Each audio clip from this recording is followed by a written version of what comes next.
New sponsor by Lords furniture জগতের এক উজ্জ্বল নাম। নিজেদের ঘরকে সুন্দর আসবাব দিয়ে সাজাতে আজই আসুন আমাদের প্রতিষ্ঠানে।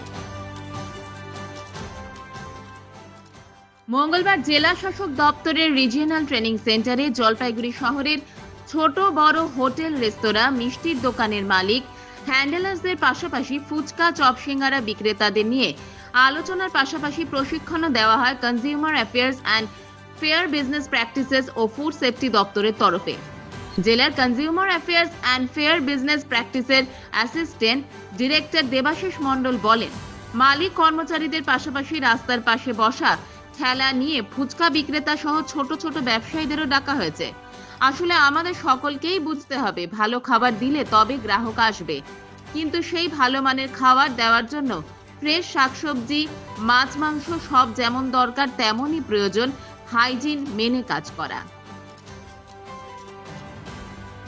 আজকের জেলা প্রশাসনের নির্দেশে আমরা যে ইন্সপেকশন করেছিলাম বিভিন্ন ফুড আউটলেটে, রেস্টুরেন্ট বা ফুড অন হুইল যারা ঠেলা গাড়িতে খাবার বিক্রি করে বা পার্মানেন্ট দোকান আছে যাদের, সব জায়গায় আমরা যে ইন্সপেকশন করেছি এতদিন ধরে, তো সেখানে কিছু আনহাইজিনিক এবং কিছু পরিষ্কার পরিচ্ছন্নতার ব্যাপার আমরা লক্ষ্য করেছি। সেই রিপোর্টের পরে অনারেবল ডিএম ম্যাডাম বলেছেন যে সবাইকে ডেকে একটা ট্রেনিংয়ের ব্যবস্থা করতে, কারণ ওরা ফুড বিজনেস করছে, ওদেরকে সেইভাবে যদি সঠিক ট্রেনিং না থাকে তাহলে জনগণ সঠিক খাবার পাবে না।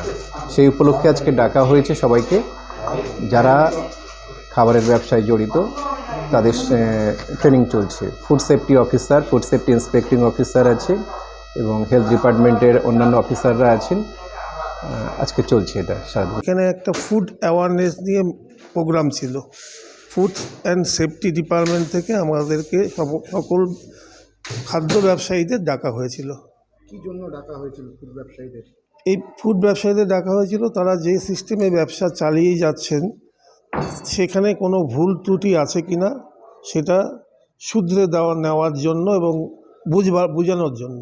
এই ব্যাপারটাকে মেনটেন করার, স্টাফকে ঠিক রাখা, পরিষ্কার পরিচ্ছন্ন রাখা, প্রত্যেক স্টাফের মাথায় ক্যাপ পরিয়ে দেওয়া, মাস্ক পরানো, গ্লাভস পরে কাজ করা, ফুড ব্যবসা এবং একই তেল দীর্ঘকাল না ব্যবহার করা, 3 দিনের বেশি, ইত্যাদি ইত্যাদি অনেক এই দিয়েছেন ওনারা। আপনারা কি এগুলো আগে মেনে চলতেন? আমরা মেনেই চলতাম, তার মধ্যে কিছু ভুল ত্রুটি ছিল, সেগুলো শুধরে নিলাম। জলপাইগুড়ি মার্চেন্ট রোড আরবি দে কমপ্লেক্স, সুবর্ণা। এখানে আপনারা পেয়ে যাবেন রকমারি গিফটের সম্ভার। বার্থডে পার্টি হোক কিংবা অ্যানিভার্সারি, আপনার প্রিয়জনের জন্য সমস্ত রকমের গিফট পেয়ে যাবেন সুবর্ণাতে। 36 বছরের পুরনো প্রতিষ্ঠান জলপাইগুড়ি মার্চেন্ট রোড আরবি দে কমপ্লেক্স, সুবর্ণা। আজই চলে আসুন সকলের প্রিয় প্রতিষ্ঠান জলপাইগুড়ি সুবর্ণা।